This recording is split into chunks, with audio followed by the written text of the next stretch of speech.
Hey everyone, we're going to read a new story today. Today is A Sick Day for Amos McGee, written by Philip C. Stead, illustrated by Aaron E. Stead. And it was actually a Caldecott winner, which means it won the award for best illustrations of that year. And all the illustrations are done with woodblock prints. So that's a fun fact of the book. A Sick Day for Amos McGee.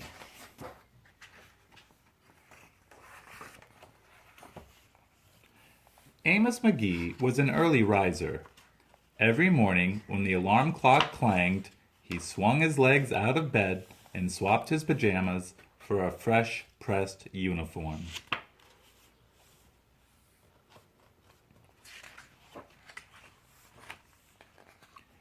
He would wind his watch and set a pot of water to boil, saying to the sugar bowl, "A spoonful for my oatmeal, please, and 2 for my teacup." Belly full and ready for the workday, he'd amble out the door.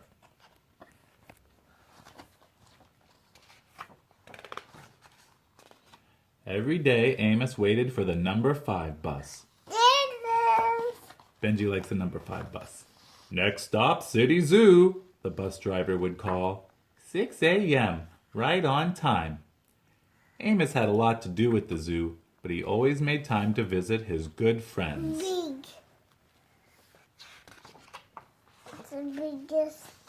He would play chess with the elephant, who thought and thought before making a move. Run races with the tortoise, who never ever lost.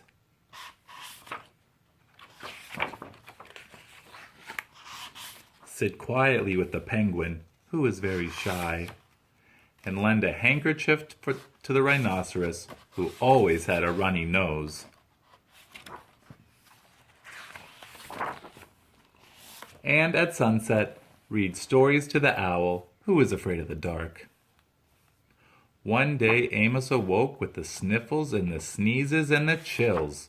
He swung his achy legs out of bed, curled them back again, and said, "Ugh, I don't think I'll be going to work today."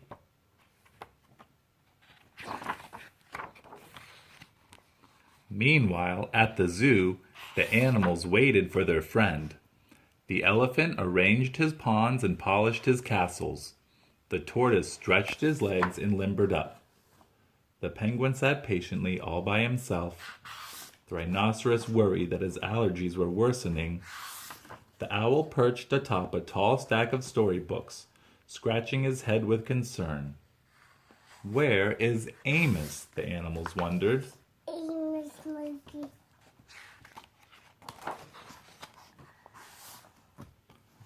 Later that day.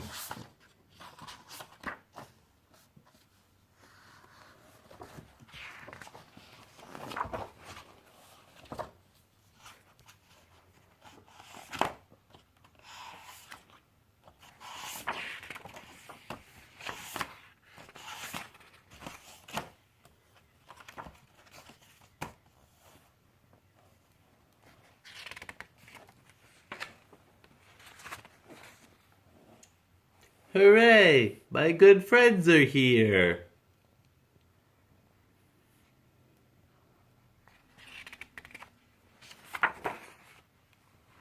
The elephant prepared a game of chess.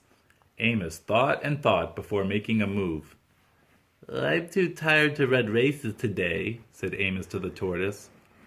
"Let's play hide and seek instead." The tortoise hid inside his shell. Amos hid beneath the covers. Amos yawned. "I could use a nap." The penguin sat quietly, keeping Amos's feet warm. Achoo! Amos awoke with a sneeze. The rhinoceros was ready with a handkerchief.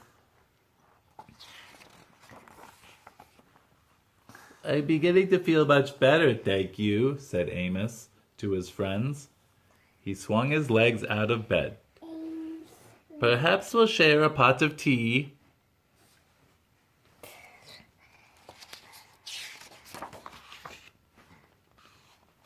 Amos wound his alarm clock. "It's getting late," he said. After all, we have a boarding bus to catch."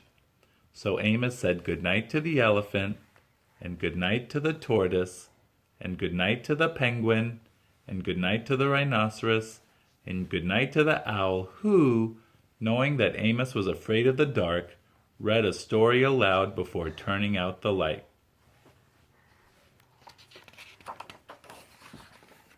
Good night. Good night. Good night. Good night.